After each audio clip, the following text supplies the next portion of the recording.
Bonjour à tous. Oui, le titre, Trump proclame un sabbat national, les 7 lois Noaïd et la Trinité. Un sabbat national. On va essayer de voir le lien qu'il va y avoir entre ces différents sujets-là. On va comprendre aujourd'hui des choses peut-être où on va se rappeler certaines choses qu'on a déjà discutées. Et est-ce que c'est bon comme ça? OK. Parce qu'il est en train de se produire des choses en ce moment même aux États-Unis. Et c'est des moments forts. Vous savez que les États-Unis ont été fondés. Mais savez-vous en quelle année ont été fondés les États-Unis? 1776, l'indépendance des États-Unis. Et là, si vous comptez bien, ça veut dire que cette année, c'est quel anniversaire?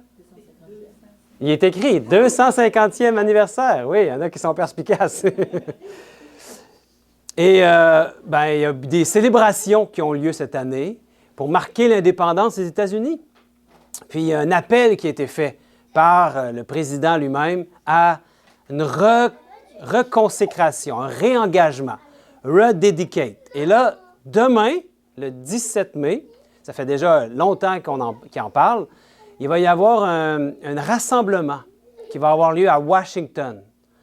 Et il va y avoir beaucoup de gens qui vont être présents et ça va être pour la prière. La prière nationale, un événement de réengagement qui va avoir lieu demain, le 17 mai. Bon, c'est peut-être pas tout à fait clair, mais c'est un appel à l'unité, tous derrière Dieu et un seul peuple derrière Dieu. Et il va y avoir beaucoup de gens qui vont venir parler, et peut-être que vous en reconnaissez certains, c'est des personnages publics, des protestants, des catholiques même, le bishop ici, le cardinal Timothy Dolan au milieu. Voyez-vous c'est qui? C'est Jésus? C'est pas Jésus. Mais c'est celui qui a acté Jésus dans l'émission, la série très populaire aux États-Unis et un peu partout dans le monde, hein, The Chosen. Et donc lui, c'est Jonathan Roumie. En passant, lui, c'est un jésuite avéré. Donc, c'est très intéressant de le savoir parce qu'il est très comme acteur et par rapport à la série. Donc, ça nous fait réfléchir. Il y a des protestants qui sont là, des catholiques, et ils sont tous rassemblés comme une unité des chrétiens pendant demain, le dimanche, le Sunday, le jour d'adoration que la majorité des chrétiens aux États-Unis qui vont se rassembler pour commémorer, célébrer cette journée-là d'indépendance, de liberté, de foi. Rededicate 250. On se réengage. Puis, qu'est-ce que Trump il veut? Faire des États-Unis un pays explicitement chrétien. L'administration Trump lance un festival de prière à coût de millions de dollars. Vous savez, quand je mets des textes comme ça, c'est des articles de journaux que je fais traduire. Là. Maintenant, on peut facilement traduire. Donc, je le traduis instantanément et je vous l'amène ici en français. Mais il n'a pas été écrit en français originellement, ce texte-là. C'est en anglais. Non, malgré que lui, ici, est en français. Oui, ça vient d'un journal que j'ai vu en France qui en parle. Parce que toute la Terre parle de cette chose-là. Et ici, voyez-vous, là, c'est courant que le président, et on va prier, on va mettre les mains sur lui, on va prier pour lui, pour le réengagement des États-Unis, puis que lui soit vraiment un bon leader qui amène les gens à Dieu. Et là, beaucoup de chrétiens se réjouissent de ça. Et c'est demain, mes frères et sœurs, que ça a lieu, le 17 mai. Mais il y a quelque chose qui s'est passé encore plus significatif, le 4 mai dernier, quand Donald J. Trump, qui est le président des États-Unis en exercice, a fait une proclamation. Vous savez, le président peut faire des décrets, il peut faire aussi des proclamations. Et cette proclamation-là, elle est vraiment surprenante. Et on peut trouver, c'est pas difficile de la retrouver. Vous allez sur le site de la Maison-Blanche, White House, et là, tu peux aussi traduire tout le site. J'ai mis pour vous certains éléments, mais avant, on parle du sabbat national, du jamais vu dans l'histoire américaine. Donald Trump vient de décréter un sabbat national officiel. Et qu'est-ce qui s'est passé, en fait? Puis ici, c'est repris par les Juifs. Le sabbat, hein, Les Juifs en sont très heureux. De Jerusalem Post, ça c'est le journal à Jérusalem, qui dit « Make Shabbat great again », comme le fameux slogan de la campagne de Donald Trump, hein, « Make America great again », les MAGA. Là, ici, c'est le sabbat. En honneur des États-Unis, en honneur de cette célébration-là de 250 ans. Donc, qu'est-ce qu'a proclamé le président Donald Trump? Il a proclamé, si on va sur le site de la Maison-Blanche, le mois du patrimoine juif américain 2026. Donc, c'est le 4 mai qu'il a fait cette proclamation. Et là, il y a comme dans cette proclamation-là plusieurs éléments. Mais ici, je vous amène principalement ce qui est intéressant pour nous. Tout au long de cette année historique, nous nous réjouissons du triomphe de l'esprit américain et nous redédions à la cause de la liberté et de la justice pour tous. En l'honneur tout spécial des 250 glorieuses années, on va dire, d'indépendance américaine, et lors du week-end de Rededicate 250, qui est ce week-end, un jubilé national de prières, de louanges et d'actions de grâce, les Juifs américains sont encouragés à observer un sabbat national. Du coucher du soleil le 15 mai à la tombée de la nuit du 16 mai. Amis, familles et communautés de tous horizons peuvent se rassembler pour remercier notre grande nation. Cette journée reconnaîtra la tradition juive sacrée de réserver du temps pour le repos, la réflexion et la gratitude envers le Tout-Puissant. C'est merveilleux, on pourrait se réjouir. Hein? Est-ce que vous êtes heureux de ça? Ici, c'est dit, Trump devient le premier président américain à réclamer un Shabbat national. C'est la première fois qu'un président va réclamer le sabbat, et non pas le sabbat que les chrétiens aux États-Unis vont appeler le sabbat le dimanche, mais le véritable sabbat, le 7e jour. Même, il dit, du coucher du soleil le 15 mai, donc le vendredi, comme dans la Bible on voit, il y a un soir, il y a un matin, ce fut le premier jour, et quand c'était le 7e jour. Donc, ici, c'est vraiment en ce moment même. On est aujourd'hui le 16 mai. Pour ceux qui vont écouter ce message plus tard, mais aujourd'hui, on est le 16 mai. Donc, on est dans ce sabbat qui a été décrété, encouragé, les peuples américains et particulièrement les Juifs, à ce sabbat national. C'est la première fois que ça se produit, qu'un président en fonction va décréter une journée de sabbat national, ou peu importe la journée. Hein? Donc, on pourrait se dire, c'est un miracle. Est-ce qu'il a vu la lumière? Il y a enfin une reconnaissance du véritable sabbat biblique, et toute la nation est encouragée à observer un sabbat national. Mais est-ce que c'est vraiment ça qui est derrière? Donc, il faut se poser la question. Et aujourd'hui, on va voir ce que la plupart, il y a beaucoup d'adventistes en ce moment qui se posent des questions, des sérieuses questions. Et on va aller plus loin aujourd'hui parce qu'il y a un élément majeur qui est manqué par la plupart des adventistes aujourd'hui. Et il y en a qui disent que c'est le début de la loi du dimanche. Mais c'est un sabbat dont on parle. Donc, il n'y a pas non plus de... C'est un encouragement à faire le sabbat. Il n'y a pas de force qui est amenée, c'est pas une loi. Donc, il y a un élément très important qu'il ne faut pas oublier, que la plupart ont relevé, et qui se trouve ici, en ce qui est en orange. Cette journée reconnaîtra la tradition juive sacrée. Donc, on vient de parler du sabbat, du 7e jour, le samedi, mais on reconnaît en même temps que c'est une tradition juive. Donc, pour les Juifs, le sabbat. Et les chrétiens sont encouragés à cette journée-là, mais pas dans le but d'aller vers la vérité biblique, mais dans le but de reconnaître une tradition juive. Donc, c'est quand même un élément intéressant. La Bible enseigne que le sabbat n'a jamais été destiné uniquement aux Juifs, mais à tous les peuples, n'est-ce pas? Et le sabbat fut établi par Dieu à la création. Il y a un soir, il y a un matin, et Dieu se reposa le 7e jour. Et il a béni et sanctifié le sabbat pour l'humanité. Est-ce que Adam et Ève étaient des Juifs? Mais non. Donc, Genèse 2, 1, 3 nous en parle. Hébreux 4, 4 aussi nous dit qu'il y a un repos réservé au peuple de Dieu, un repos du sabbat.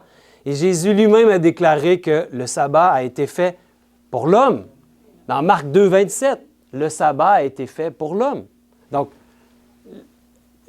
tous les peuples, toutes les nations, ce sont des hommes et des femmes. Le sabbat a été fait pour les humains, non pas pour les Juifs.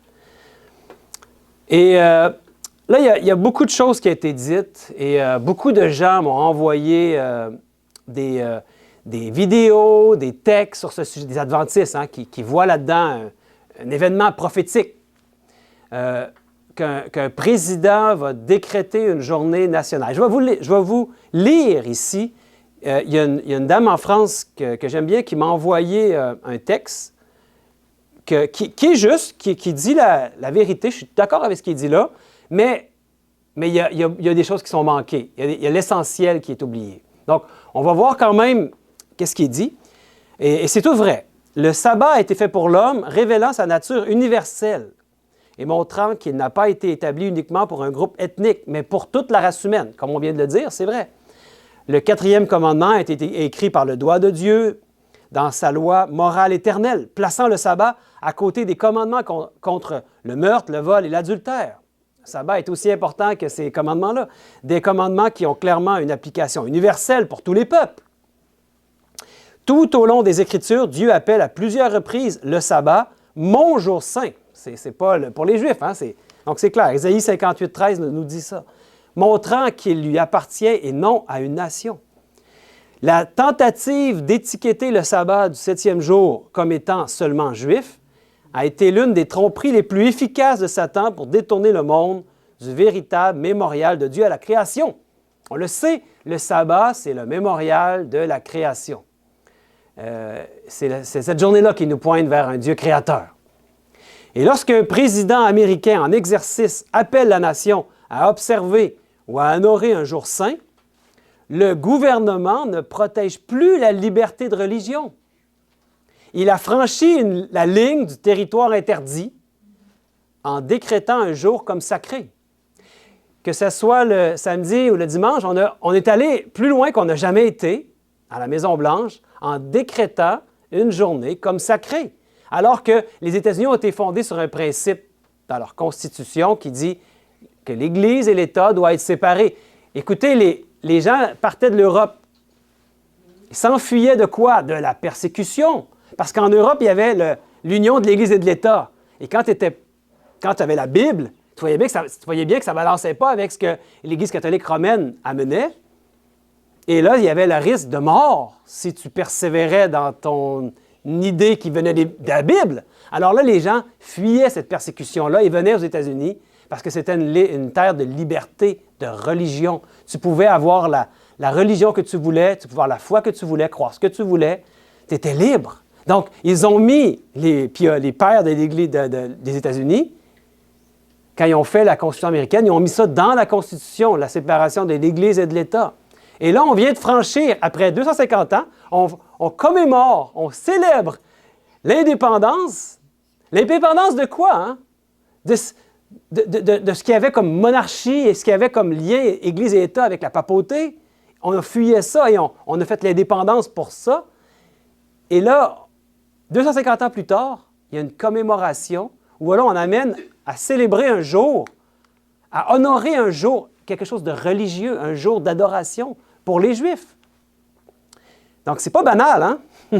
Donc, le texte continue. Si un président peut encourager l'observance nationale du sabbat pour les Juifs, une petite minorité, les Juifs aux États-Unis, beaucoup se demanderont naturellement pourquoi n'y aurait-il pas aussi une observance nationale du dimanche pour les chrétiens, qui sont majoritaires, au nom de la foi, de la moralité, des valeurs familiales, de l'unité nationale ou du bien commun. C'est la question qui est posée, qui est légitime. Donc, c'est un précédent juridique, ce qui se produit en ce moment même, aujourd'hui, le jour du sabbat du 16 mai. Un précédent juridique, on célèbre l'indépendance, mais on fait une proclamation religieuse, alors qu'il devrait y avoir une séparation entre l'Église et de l'État. Et là, pour ceux qui vont sur YouTube, je ne sais pas s'il y en a qui aiment ça, aller parfois visionner des vidéos, des sermons. Moi, j'ai des personnes que je suis, mais il y en a énormément. Et parmi ceux que je suis, parfois, il y a Prophesy Again. Et il amène National Sabbath for the Jews. Trump proclame un sabbat national pour les Juifs. Un sabbat, dimanche sabbat national pour, bon. Et lui ici, Advent Media Connect, qui essaie de réveiller les Adventistes, hein? Et c'est un Adventiste, il dit « This should awaken every Adventist ». Ça devrait réveiller tous les Adventistes. Le sabbat national, la proclamation de Trump sur le sabbat 2026, le culte forcé ou stratégie politique. Et il y en a un qui est devenu viral, son vidéo, en tout cas, il y a beaucoup de monde qui l'ont vu, là. Lui, de Strange Normal, lui, il parle souvent des extraterrestres, puis il amène que ce sont des démons, en réalité, les ovnis. Bon, parfois, je regarde ce qu'il dit, parce que ça se pourrait très bien que ça vienne de là, la séduction. Mais lui, il a fait une vidéo sur Day of Rest. Il y avait déjà 234 000 personnes qui avaient vu cette vidéo-là. Les Adventistes, ça circule beaucoup parmi eux. Et Trump a signé un décret ou un National Sabbath Rest for All Americans. Donc, ça se parle beaucoup aux États-Unis. Mais pas partout aux États-Unis, surtout parmi les Adventistes et les Juifs. Mais la proclamation a été donnée. Il y a un sabbat national. Ça fait plaisir aux Juifs. Mais les Adventistes se demandent, qu'est-ce qu'on fait avec ça? Parce qu'à premier abord, ça semble une bonne chose. Mais quand on voit que c'est un précédent historique, où est-ce que là, on amène le religieux, on proclame quelque chose de religieux, alors que le président en fonction, il y a une séparation entre l'Église et l'État, il ne devrait jamais faire ça. Nous, en tant qu'Adventistes, on devrait défendre la liberté religieuse à tout point de vue. Et ici, surtout quand on voit qu'il est parlé que c'est en l'honneur de la nation juive, on se dit, ouais, est-ce que c'est vraiment le sabbat qui met en avant le 7e jour ou c'est la tradition juive qui veut honorer? Donc, beaucoup se posent la question.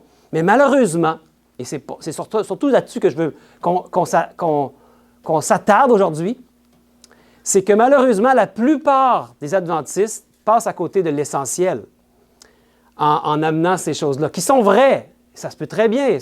On dirait vraiment qu'on s'en va dans cette direction-là. Mais il y a quelque chose d'encore plus essentiel dont il faut parler aujourd'hui. Puis il oublie que le sabbat, c'est un signe. Un signe n'est pas la destination.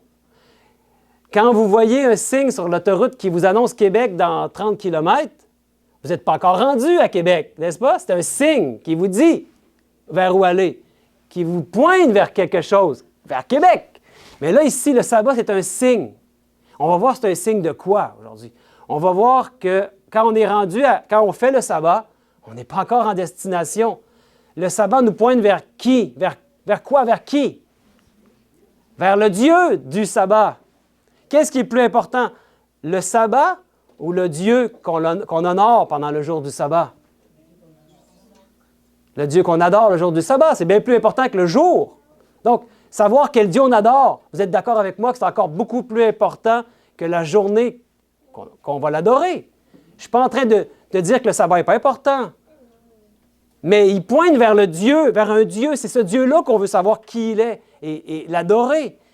Et c'est clair dans la Bible, qu'il sache que toi seul, dont le nom est éternel, dont tu es le Très-Haut sur toute la terre. Le seul vrai Dieu. Et la Bible, est-ce qu'elle nous parle qu'il y a un seul vrai Dieu, le Dieu éternel? Et c'est même ce qu'on a mis sur notre site web et dans nos prédications là, sur YouTube. C'est écrit au début et à la fin. Le verset de Jean 17, verset 3. Jean 17, 3. Apprenez-le par cœur. Ça dit, « Or, la vie éternelle. » La vie éternelle, c'est pas banal. C'est qu'ils te connaissent, toi, le seul vrai Dieu, la source de tout, et celui que tu as envoyé, Jésus-Christ. La vie éternelle, c'est de connaître les deux, le Père et le Fils. Et quand on adore un autre Dieu que le seul vrai Dieu, on est dans une position qui est très délicate, qui est très dangereuse, si on persiste. Les Juifs, vous savez, pratiquent le sabbat. Mais est-ce qu'ils seront scellés parce qu'ils pratiquent le sabbat? S'ils négligent de reconnaître Jésus, est-ce qu'ils vont être scellés? Mais non. S'ils négligent surtout de reconnaître Jésus comme étant le véritable Fils de Dieu. Jésus n'est pas la deuxième personne de la divinité comme beaucoup de chrétiens l'amènent. Il est vraiment le Fils du Dieu vivant, son unique engendré, le sauveur de l'humanité, le seul médiateur entre nous les humains et Dieu. Et que va-t-il arriver maintenant aux adventistes qui pratiquent le sabbat?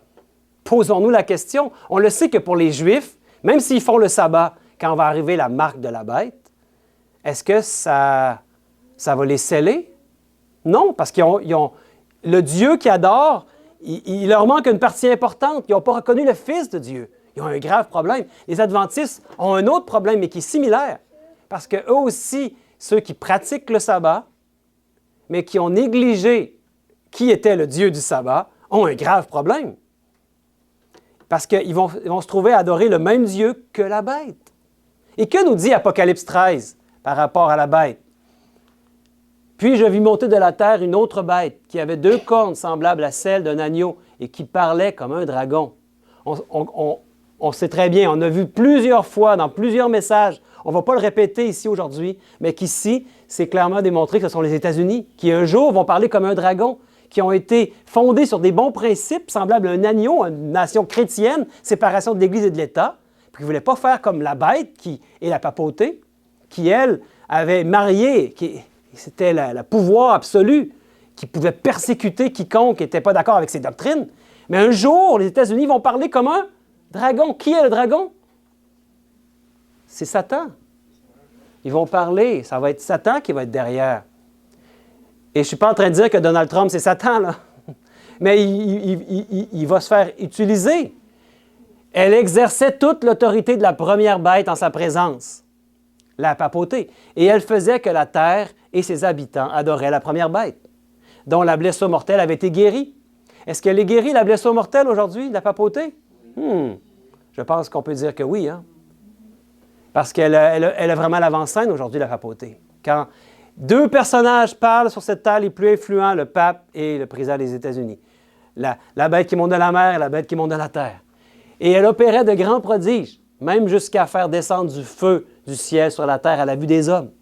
Et elle séduisait. Beaucoup sont séduits aujourd'hui. Les habitants de la terre par les prodiges qui lui étaient donnés d'opérer en présence de la bête, disant aux habitants de la terre de faire une image à la bête qui avait la blessure et qui vivait. Et il fut donné d'animer l'image de la bête, afin que l'image de la bête parlât et qu'elle fit que tous ceux qui n'adoreraient pas l'image de la bête fussent tués. Les États-Unis vont bientôt faire une image à la bête. L'union de l'Église et de l'État. C'est comme ça qu'on fait une image. Le même genre de gouvernance qu'il y avait pendant le temps du Moyen Âge, l'union de l'Église et de l'État, l'intolérance religieuse, la persécution pour les véritables chrétiens, va revenir. C'est ce qui est prophétisé, n'est-ce pas? Va revenir. L'image qu'ils vont faire de la bête, c'est le même genre de régime d'intolérance religieuse. Et c'est en train de commencer avec ce qu'on vit aujourd'hui même, par cette proclamation de jours religieux, alors que l'État ne devrait pas se mêler de religion. Il y a une séparation entre les deux. On est en train de franchir quelque chose qui n'a jamais été franchi par aucun président américain. Et les gens n'y voient que du feu, les chrétiens en sont heureux. Et ceux qui pratiquent le sabbat, mais qui ont adopté le même Dieu que la bête, l'Église de Rome, et non pas le Père et le Fils, seront dans la même situation que les Juifs qui n'ont pas reconnu Jésus. Donc, on sait qui est la bête, la papauté. Et qui est le Dieu de la bête? La question qu'on devrait se poser, quand les catholiques romains adorent Dieu, ils adorent quel Dieu? Est-ce qu'ils adorent le Dieu de la Bible, le Père et le Fils? Un véritable Père et un véritable Fils? Non. On est obligé de dire non. Et quel est le Dieu que l'Église de Rome a adopté au concile de Nicée en 325 après Jésus-Christ? Ah oui, c'est la Trinité. Est-ce que vous allez trouver dans la Bible la Trinité? Pour le faire, il va falloir que vous fassiez des acrobaties. Il va falloir que vous tordiez les textes. Mais jamais vous allez voir ce concept de 3 personnes co-égales et co-éternelles. Ça ne se trouve juste pas dans les Saintes Écritures. D'ailleurs, le mot Trinité est étranger à la Bible. Et ici, la Trinité, un seul Dieu en 3 personnes, ou 3 personnes en un seul Dieu, on ne sait pas, c'est un mystère. un mystère qu'on ne pourra jamais résoudre. Et vous savez que pour l'Église catholique, la Trinité, c'est pas banal. C'est pas quelque chose de secondaire. Plusieurs parmi les adventistes sont dérangés par cette question-là, parce qu'ils voient bien que ça ne balance pas avec les Saintes Écritures, mais ils se disent « Bah, c'est pas important, c'est secondaire. Un jour, on va le savoir. Regardons maintenant ce que la bête nous dit elle-même sur la Trinité. Par rapport à l'importance du dimanche, on va le voir. Ce que dit le catéchisme de l'Église catholique de la Trinité. Le mystère de la très sainte Trinité est le mystère central de la foi et de la vie chrétienne. Donc, ce mystère-là est secondaire? Non, c'est le central. Regarde bien ce qu'il dit. Il est le mystère de Dieu en lui-même. Il est donc la source de tous les autres mystères de la foi. La source. Il est la lumière qui les illumine. Il est l'enseignement le plus fondamental et essentiel dans la hiérarchie des vérités de foi. Donc, dans la hiérarchie des doctrines et des vérités de foi de cette Église, il y a la Trinité qui siège en haut. Donc, savoir quel Dieu on adore. Deux, ils ont fait leur choix. Ils adorent une Trinité qui vient du paganisme. Hein? Toutes les nations païennes adorent une Trinité. Ça a commencé avec Nimrod, hein, le premier, le dieu soleil, avec sa femme Semiramis et son fils Tammuz, la Trinité. Et partout dans le monde, il y a d'autres nations qui ont la Trinité. Et eux aussi ont christianisé un rituel païen d'adorer une Trinité. Et c'est pas banal parce que c'est la lumière qui les illumine. Donc, la Trinité illumine tous les autres mystères, dont le dimanche. Et le dimanche est en l'honneur de qui, en fait? De leur Dieu Trinité, leur Dieu Soleil. Parce que l'Empire romain, il y avait Constantin à cette époque-là, en 325. Et il avait décrété quoi en 321? Constantin, je pense que je l'ai mis un peu plus loin. En 321, il a décrété le dimanche comme loi nationale. Il y a un lien entre la Trinité, l'adoration du Dieu Soleil, Sunday, le jour du soleil, c'était le jour où l'Empire romain adorait Dieu, le dimanche. Et les chrétiens, eux, c'était le samedi, le 7e jour, le sabbat. Et ça, c'est des faits historiques. On ne peut pas rien y faire, même si on dit « Ben non, moi, je ne veux pas croire. » C'est comme ça que ça s'est passé dans l'histoire. On ne peut rien y faire. Est-ce que vous savez en quelle année la doctrine de la Trinité, qui est arrivée par les catholiques romains en 325, mais qui en fait remonte beaucoup plus longtemps, ça remonte même jusqu'à Nimrod, est-ce que vous savez en quelle année les adventistes du 7e jour l'ont adopté comme l'une de leurs croyances fondamentales? 1980, à la conférence générale de Dallas. À cette époque-là, c'était le père de Ted Wilson, qui s'appelait Neil Wilson. Et je vais vous montrer un extrait d'un article du président de la conférence générale, donc Neil Wilson, le père. À l'époque, en 1981, il a écrit pour ce qui s'était passé à la conférence générale en 80. Et ça a apparu dans le Adventist Review. Et vous pouvez le trouver si vous faites des recherches, c'est facile à trouver. Adventist Review, c'est des revues qu'on reçoit encore aujourd'hui. Et Neil Wilson, voilà, il est ici. Ça, c'est le drapeau adventiste qui a été changé, un nouveau logo. Et ça, c'est le drapeau du Vatican.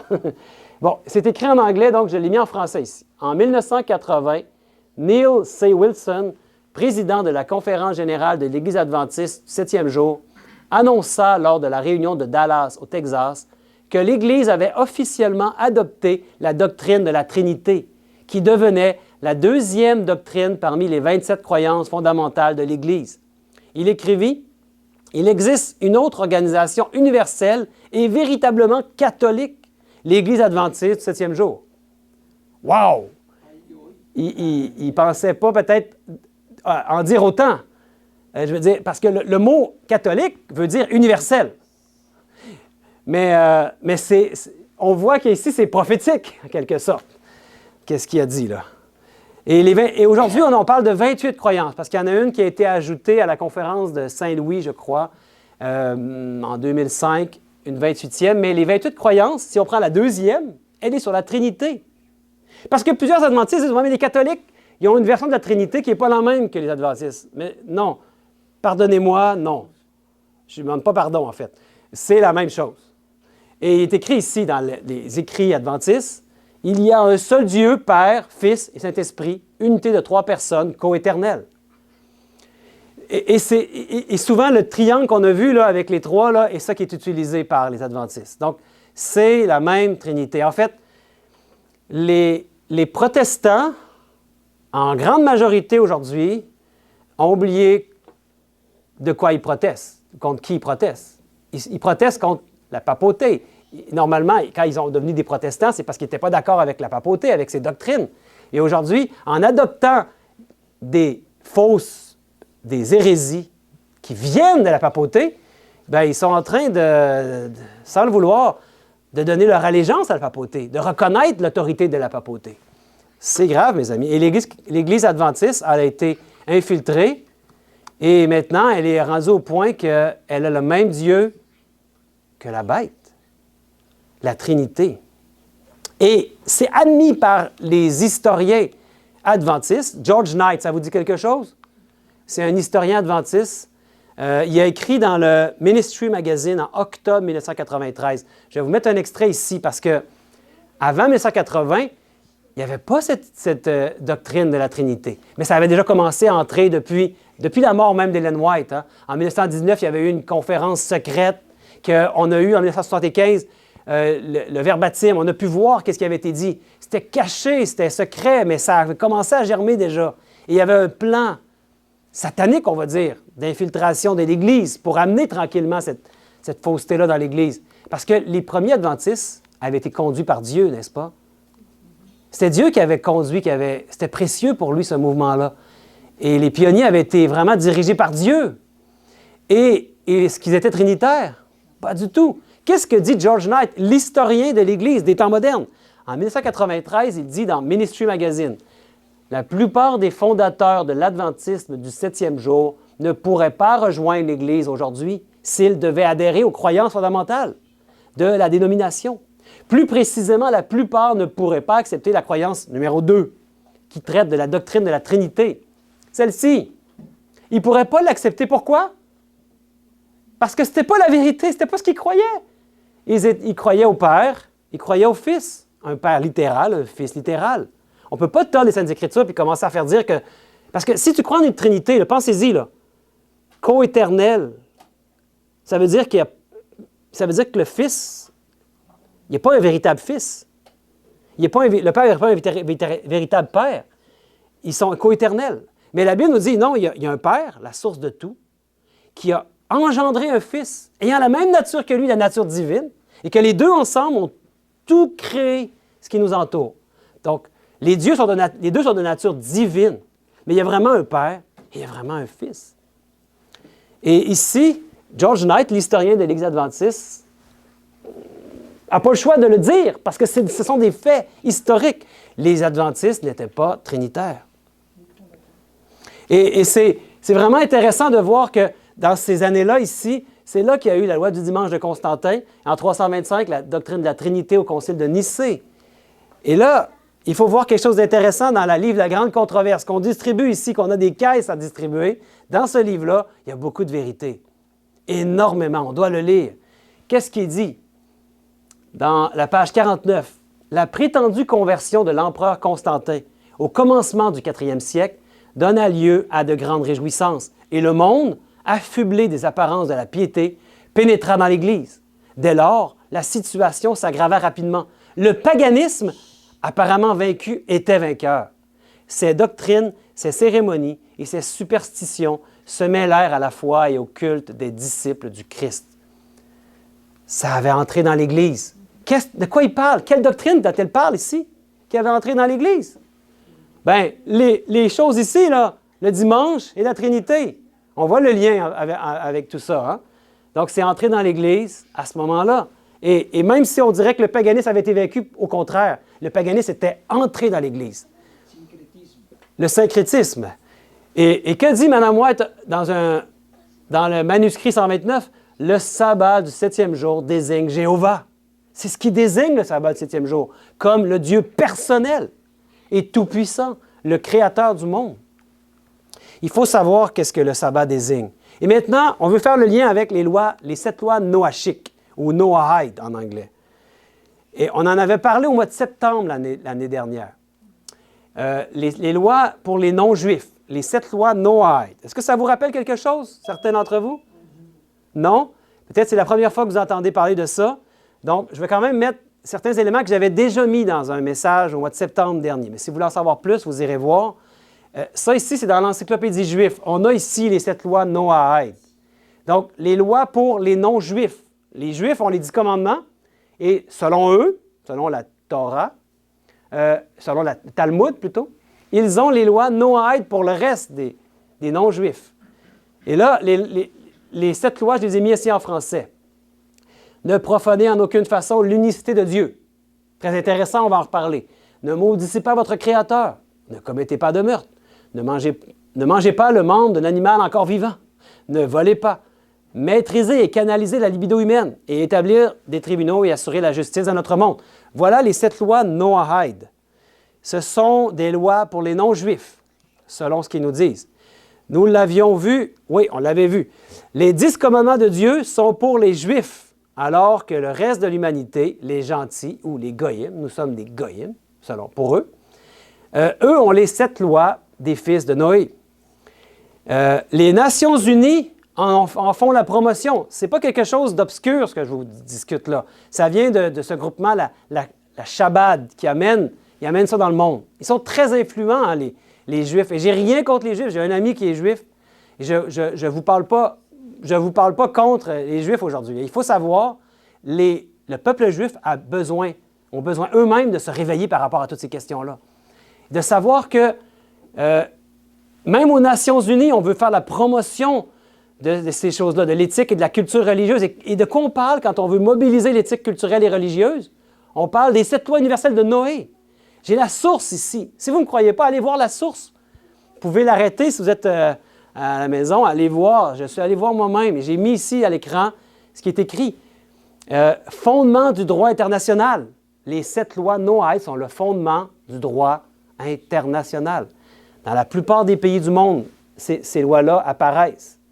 Et elles constituent les moyens concrets par lesquels l'humanité peut s'efforcer de vivre dans l'unité et la paix, de réaliser son potentiel pour la bénédiction de toutes les familles de la terre. Donc, c'est quelque chose qui est présent partout.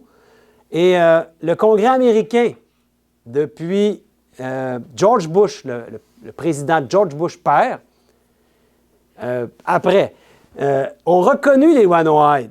Et ils ont reconnu ça et ils appellent ça la journée de l'éducation. Education Day ou Sharing Day. Et ça s'est passé en 1991, je crois, précisément. Qu'est-ce qui est dit? Les principes de conduite morale et éthique qui ont fondé toutes les civilisations nous viennent en partie des 7 lois noachiques, vieilles de plusieurs siècles. Ces lois sont en réalité 7 commandements donnés à l'homme par Dieu.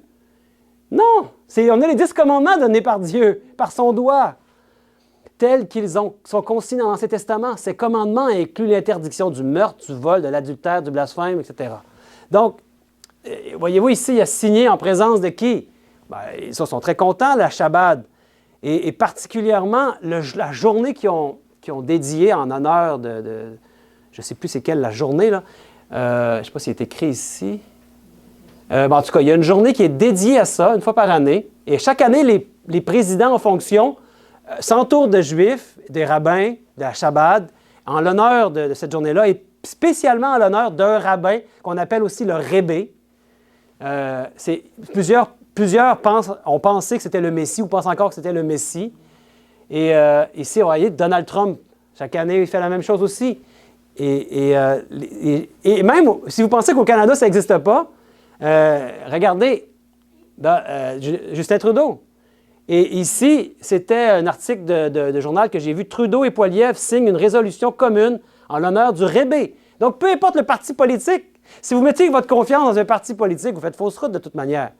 Notre confiance, on la met en partie de Dieu. On est citoyens du ciel.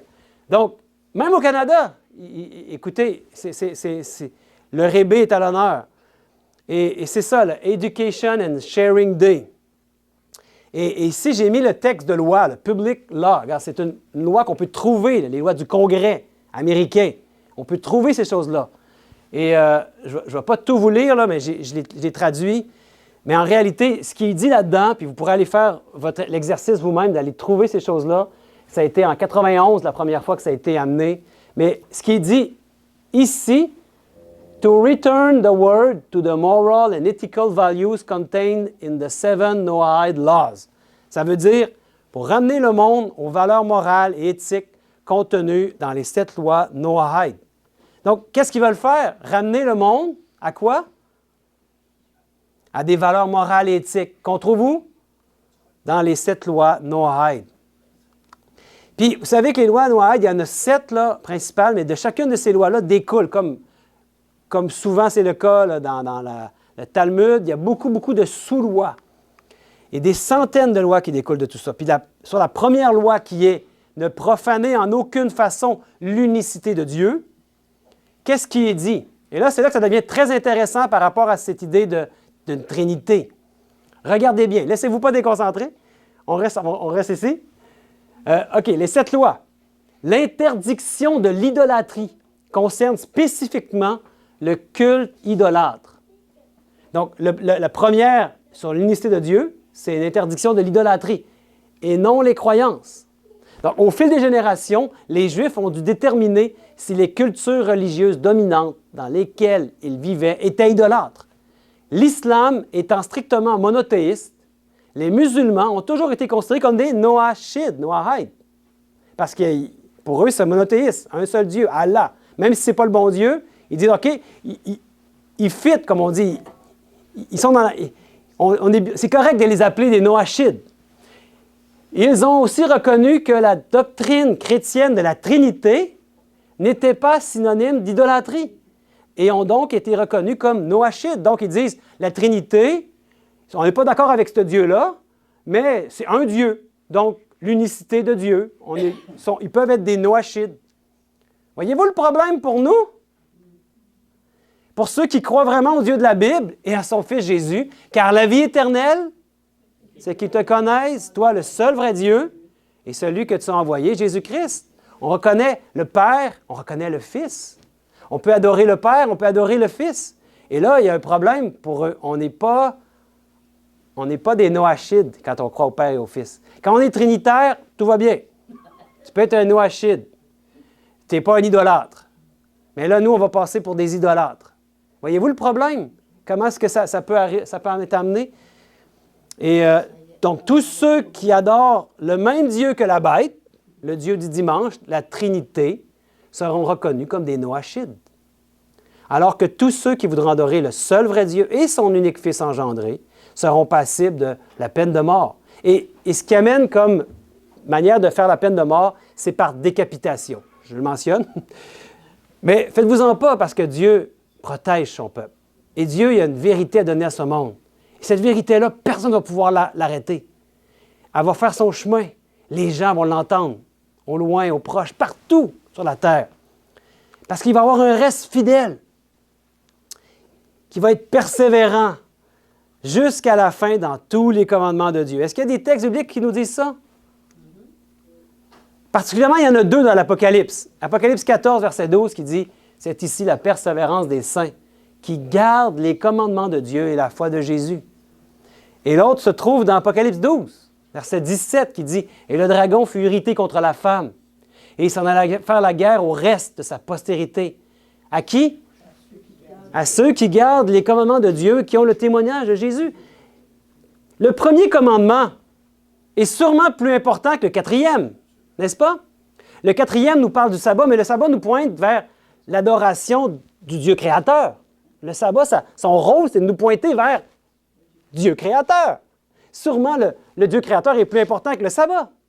Les adventistes viennent qu'à peut-être se mélanger, être confus par rapport à ça.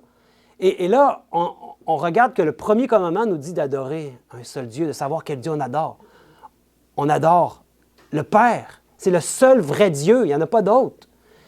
Et Jésus, son Fils, étant donné qu'il est son Fils, on l'adore comme le Fils de Dieu. Mais il n'est pas Dieu le Père. les commandements de Dieu ici. Et les adventistes pensent qu'ils respectent les commandements de Dieu quand ils font le sabbat et tous les commandements, et ils transgressent le premier sans s'en rendre compte. C'est inconscient jusqu'à maintenant. Il n'y a pas encore la marque de la bête qui a tombé sur personne. Hein? Mais quand ça va arriver, dites-vous que le premier commandement va être mis de l'avant. On va devoir se positionner par rapport à quel Dieu on adore, et non seulement quel jour on adore. Et c'est là que la plupart des adventistes manquent l'essentiel. Donc, le reste, Dieu se prépare un reste. Ils ne voudront pas transgresser le premier commandement de la loi de Dieu. Tu n'auras pas d'autre Dieu devant ma face. Car la vie éternelle, c'est qu'ils te connaissent, toi, le seul vrai Dieu, et celui que tu as envoyé, Jésus-Christ. C'est la vie éternelle, mes amis. Votre vie éternelle qui dépend de reconnaître le Père et le Fils. Et ils adoreront le seul vrai Dieu et seront persécutés pour cela. Et le sabbat prendra tout son sens parce qu'il pointe vers Dieu qui a tout créé avec son seul Fils engendré, Jésus-Christ. Dans les 7 lois noaïdes, vous avez remarqué qu'il n'y a pas il n'y a aucune loi qui parle d'un jour à adorer. Vous avez remarqué ça? Dans les 7, il n'y avait pas un. Pourquoi ils ne disent pas qu'il y en avait un pour le sabbat? Il n'y a pas le 7e jour à observer, ni le dimanche. Non, il n'en parle pas. Et la Torah affirme avec force que l'observance du sabbat doit être limitée aux membres de la foi juive. J'ai un extrait ici qui dit « Un non-juif qui observe le sabbat est passible de la peine de mort. » Êtes-vous des Juifs? Non. Donc, vous n'avez pas d'affaire à faire le sabbat. Le sabbat, c'est pour les Juifs, selon ce qu'ils disent. Alors qu'on a vu que le sabbat, c'est pour qui? Pour les hommes, les humains. Et le jour et la nuit ne cesseront point. Ce qui signifie littéralement « et jour et nuit, ils ne se reposeront point ». Ceci est interprété homilétiquement comme signifiant que les descendants de Noé ne peuvent prendre de jours de repos. Et le Maître dit que leur interdiction est leur peine de mort, c'est-à-dire que la punition pour toute interdiction concernant les descendants de Noé est l'exécution.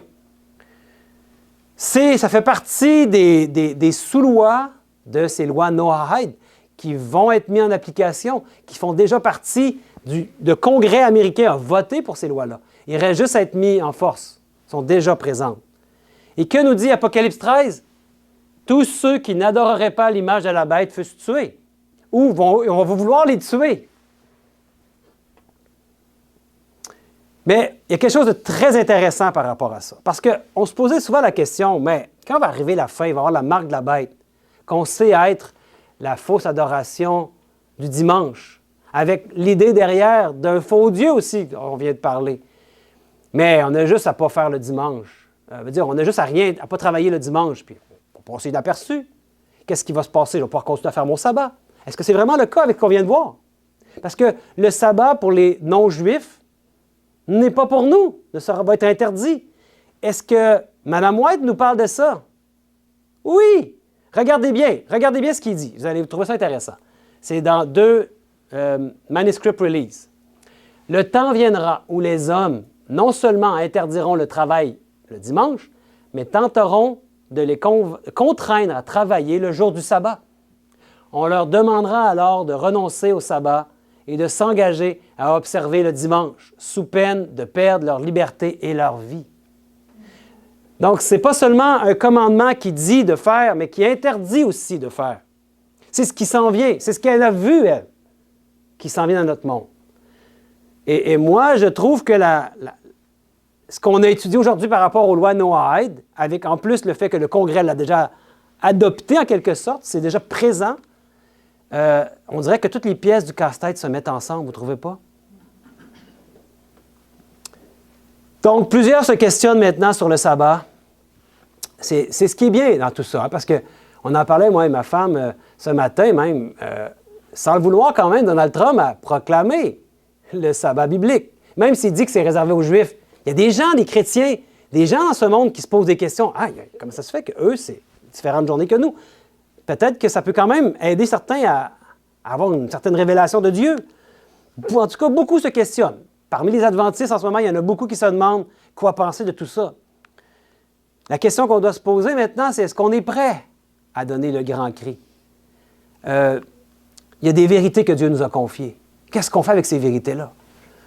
Dieu, mon Dieu, aide-nous à ce qu'on puisse avoir le courage et la force qui vient de toi pour annoncer au monde donner ce grand cri au monde, qui va faire mûrir le fruit. Bientôt, il va y avoir la loi du dimanche, puis une interdiction, on dirait une interdiction même de pratiquer le sabbat du 7e jour, parce qu'on n'est pas juif. Mais n'oublions pas que le sabbat pointe vers le Dieu créateur. Et il dit dans Ézéchiel 20:12, je leur donnais aussi mes sabbats comme un signe entre moi et eux, pour qu'ils connissent que je suis l'Éternel qui les sanctifie. Le sabbat est quoi? Un signe pour la sanctification. C'est de ça que c'est un signe. C'est le Seigneur qui nous transforme et nous rend saints. Prions, mes frères et sœurs, pour que l'Esprit de Dieu et l'Esprit de son Fils, Jésus-Christ, puissent vivre en nous, afin qu'il nous communique la victoire que lui seul peut nous donner. Et pour qu'il puisse produire ainsi le caractère. Il veut reproduire le caractère de Jésus en nous et le caractère de son Fils pour sa gloire. Et qu'enfin puissent être révélés les fils et les filles de Dieu. Et c'est comme dit Paul dans Romains 8:19.